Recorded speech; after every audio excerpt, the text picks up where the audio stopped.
ကျွန်တော်သာနန္ဒနေရာမှာဆိုရင်ကိုနဲ့နေတိုင်းရန်တက်လောက်တယ်ကိုခင်မွေးကတခြားတစ်ယောက်နဲ့တခြားမိန်းကလေးတစ်ယောက်နဲ့ရှိနေတာဟုတ်မနေရအိမ်အောင်လို့ပြုတ်ပြီးသွားပြီဆိုရင်တစ်ဖက်သူကကိုယ့်ရဲ့အပိုင်ပဲဖြစ်တဲ့နဲ့အားလုံးပဲမင်္ဂလာပါဒီနေ့မှာတော့ဆီယမကြီးအေးရေးထားတဲ့နာမည်ကြီးဝတ္ထုတွေတအုပ်ဖြစ်တဲ့မောင်ကိုနဲ့မြန်းနန္ဒာဆိုတဲ့စာအုပ်လေးကိုပြောပြပေးပါမယ်ဒီထဲမှာတော့ကိုဘွားကိုမပိုင်တဲ့မိန်းကလေးတစ်ယောက်အကြောင်းကိုဖတ်ရှုရပါမယ်အတူအိမ်အောင်ရေးမှာလည်းပဲကံမကောင်းလာပါအောင်ကျွန်တော်ကတော့တစ်ဖက်အမျိုးသားကိုတော်လေးအားမရတာပါဘလို့ကြီးမှလည်းမသိဘူ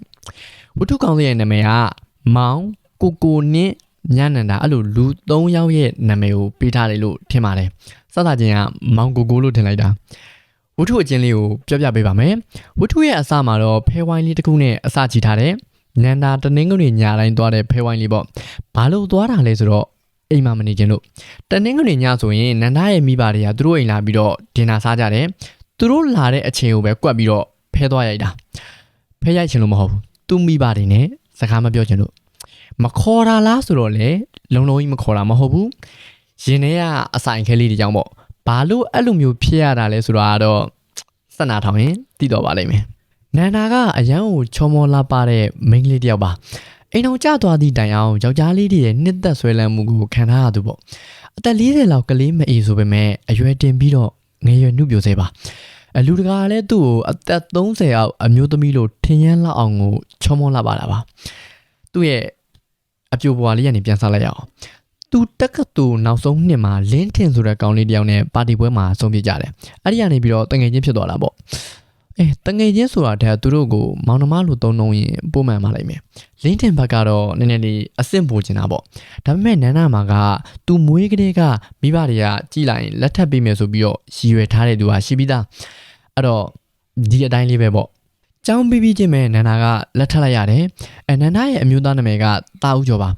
ကျွန်တော်ကတော့နန္ဒာခေါ်သလိုကိုလို့ပဲခေါ်ပါမယ်နန္ဒာလက်ထပ်လိုက်တာလင်းထင်တော့မှမသိလိုက်ရပါဘူးစာလေးတစ်စောင်တော့မှရေးပြီးတော့အကြောင်းမကြားခဲ့တာကတော့နန္ဒာရက်ဆက်လွန်းတယ်လို့မြင်ပါတယ်သူကမိဘပေးစားလို့ယူလိုက်ရတာအတင်းပေးစားလိုက်တဲ့ပုံစံမျိုးကြီးသူမိဘတွေကိုလည်းသူမကျေနပ်ပါဘူးမကျေနပ်ပေမဲ့လည်းပဲဘာမှမပြောဘူးလက်ခံပြီးလိုက်တယ်အဲ့ဒီကလေးကနန္ဒာကသူ့မိဘနဲ့ပတ်သက်ပြီးအဆိုင်ခဲလေးကစသွားခဲ့တာပါသူတို့လက်ထပ်ပြီးတိတ်မကြခင်မှာပဲကိုကဒီစိတ်ပညာကိုနိုင်ငံခြားမှာသွားတင်ရမှာမလို့နိုင်ငံခြားမှာပဲနေရတယ်မိဘပေးစားလို့ယူလိုက်ရပေမဲ့လည်းပဲအစာပိုင်းမှာတော့အိမ်အောင်ရေးလေးကတာယာနေပါသေးတယ်နောက်ပိုင်းကျတော့အဆင်မပြေတော့ဘာလို့လဲဆိုတော့ကိုကအိမ်အောင်ရေးဖောက်ပြန်တာဒါပေမဲ့လေဒီစာအုပ်ထဲမှာကအဲ့လိုဖောက်ပြန်ပါတယ်ဆိုတဲ့ပုံစံကြီးပေါက်မနေဒီတိုင်းတမန်ကရှန်ကဖြစ်တဲ့ပုံစံမျိုးဖောက်ပြန်နေဆိုတဲ့စကားကိုသုံးရတာတော့မှကျွန်တော်အနေနဲ့ဒီရက်စက်ကောင်နည်းနည်းလေးအားနာတယ်လို့ဖြစ်မိပါတယ်တခြားမိန်းကလေးတွေနဲ့ပတ်သက်နေတာကိုနန္ဒာဘက်ကသိတယ်ဒါပေမဲ့အဲ့ဒီကိစ္စကြောင့်သူတို့နှစ်ယောက်ကြားမှာအကြီးအကျယ်ရန်ဖြစ်စကားများလာမျိုးမရှိဘူးနန္ဒာဘက်ကသူအေးပဲကြိုက်လာဆိုတော့ဘယ်မိန်းမကကိုယ့်ရဲ့ခင်ဝင်းအဲ့လိုမျိုးတခြားတစ်ယောက်နဲ့ဖောက်ပြန်နေတာကိုကြိုက်ကြမှာလေလင်းတော့သူကတော့ထုတ်မပြောဘူ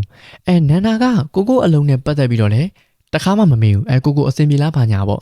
့ကိုဘက်ကလည်းသူ့မှာအစင်မပြေမှုတွေကြုံရတာတွေရှိတယ်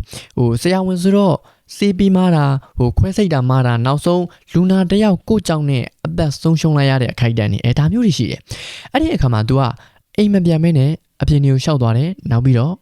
အပျော်ရှာမိတယ်နန္ဒာကအဲ့လိုဂယုစိုက်မှုမပေးတော့ तू ကပေးတဲ့သူနောက်ကိုရောက်သွားတယ်ပေါ့သူတို့နှစ်ယောက်ရဲ့တာဦးလေးမွေးတော့လဲနန္ဒာရဲ့ဘေးမှာကိုကရှိမနေခဲ့ပါဘူးကိုကဆေးရုံကောင်မလေးတယောက်နဲ့တခြားနေရာကိုရောက်နေတာနောက်ပိုင်းများလာတဲ့အခါမှာနန္ဒာကသူ့ဟာသူတယောက်ထဲလေးနေတတ်အောင်ကြိုးစားလာတယ်သူ့ရင်ထဲမှာတော့နှလုံးသားတွေကတန်ရာတွေကိုမျိုးသိခဲ့ရမှာပါအဲ့ဒီမှာနေတော့လဲတစ်မျိုးမြန်မာပြည်ပြန်ရောက်တော့လဲတစ်မျိုးတယောက်ပြီးတယောက်ကိုတွေ့တာပါဒီပြန်ရောက်ပြီးတော့တိတ်မကြခင်မှာပဲဇလန်းကပြီးသွားတယ်ဖက်နေရင်လည်းပြီးသွားပြီလားဆိုပြီးတော့ကိုယ်စိတ်ထဲကိုမေးမိတယ်ဆီယာမကအန်ဒီမှာတခုခုလေးတော့လှုပ်ပေးခဲ့တဲ့နဲ့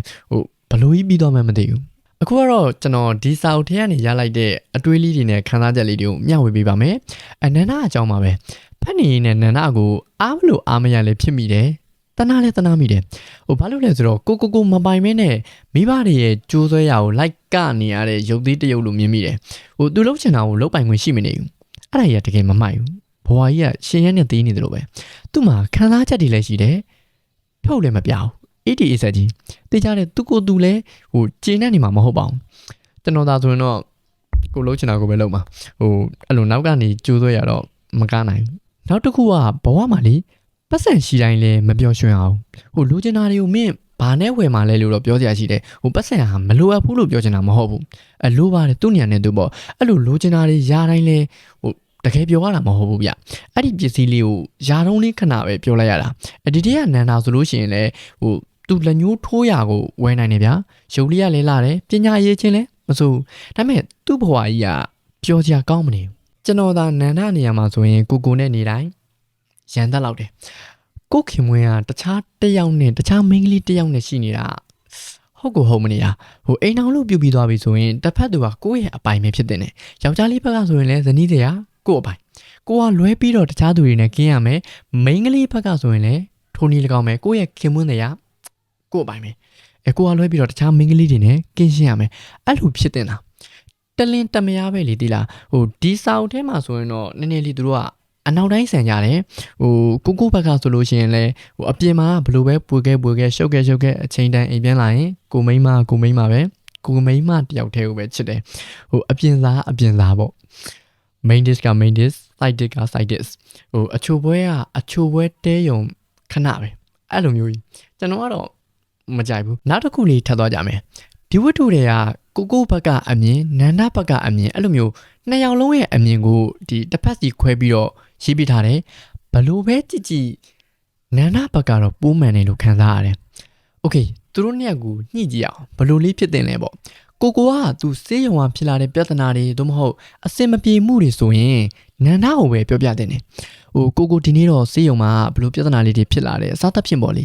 နန္ဒဘက်ကလည်းအဲ့ဒါတွေကိုဟာနားမလဲပါဘူးဘာဒီမှလည်းမသိဘူးစေးရုံဟာတွေကရွံစရာကြီးတွေလို့တွေးမဲ့အစားဟိုကိုခင်မွန်းပြောတာကိုတေချာလေးဂယုတစိုက်နားထောင်ပြီးတင်တယ်နောက်ပြီးအကြံပေးတင်တယ်အခု relationship တွေမှာလည်းအဲ့လိုပဲလို့မြင်မိတယ်ဟိုချစ်သူပဲဖြစ်စေအိမ်အောင်တဲ့ဘဝပဲဖြစ်စေပေါ့ပြောစရာဆိုလို့ရှိရင်လည်း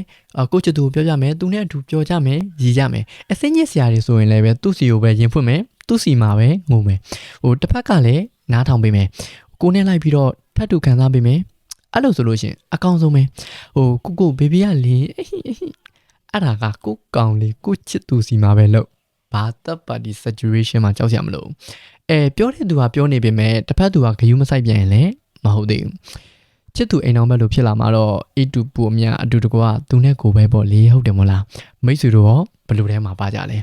အဲ့တော့ relationship တွေမှာနန္ဒလိုလဲဟိုခံစားချက်တွေကိုရင်ထဲမှာပဲမျိုးသိမ့်မထားနဲ့ကိုလိုလဲ तू ကတော့ဒါတွေကိုနားလည်းမပေးပါဘူးလေဂယုမဆိုင်ပါဘူးလေဆိုပြီးတော့တခြားမှာ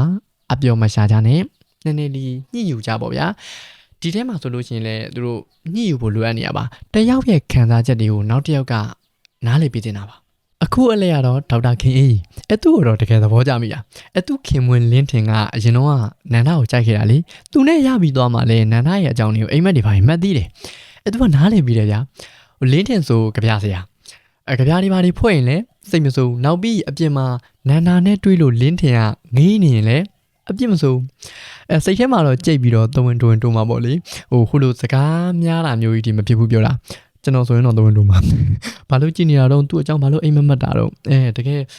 ဒေါက်တာခင်အေးရဲ့နားလည်ပြီးမှုတော့သဘောကျပါတယ်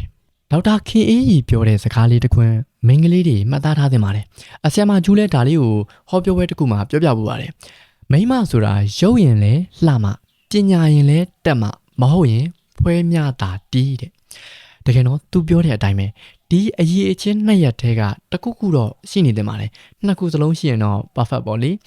ဒီစာအုပ်ထဲမှာဆိုလို့ရှိရင်လည်းအဲ့ဒီ၃ယောက်လုံးကိုရေးပြပေးသွားပါတယ်ရုပ်ရည်ချောမောတာကနန္ဒာပညာတက်တာကဒေါက်တာခင်အေးဖွဲရတော့ယူခင်သူ့မှာဘာမှမရှိဘူးမနာလိုမှုနဲ့အတင်းတုပ်ဖို့လောက်ပဲရှိတာဒီလောက်ပါပဲဒီဝတ္ထုလေးကတော့ကျွန်တော်ဖတ်နေစဉ်မှာရင်ထဲကိုကလိခံစားနေရတယ်